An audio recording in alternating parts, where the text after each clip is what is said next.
Yun, oh. Ganito ang itsura pag natalbosan na yung mga sili natin. Ayan. Mas dumadami yung sanga niya. Oh. Ayan. Tinanggalan natin ng talbos.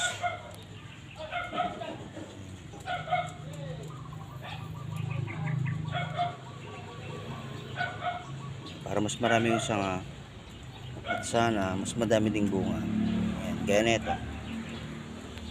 Tatalbusan ko sana, kaya lang pa eh, maliit pa. So sige, pwede na rin to. Ayan, oh. Talbusan natin mga pare ko.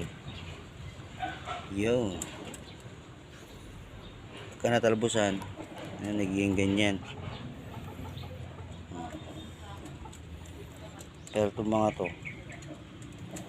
ganyan na yan. Hindi na masyadong lalaki yan.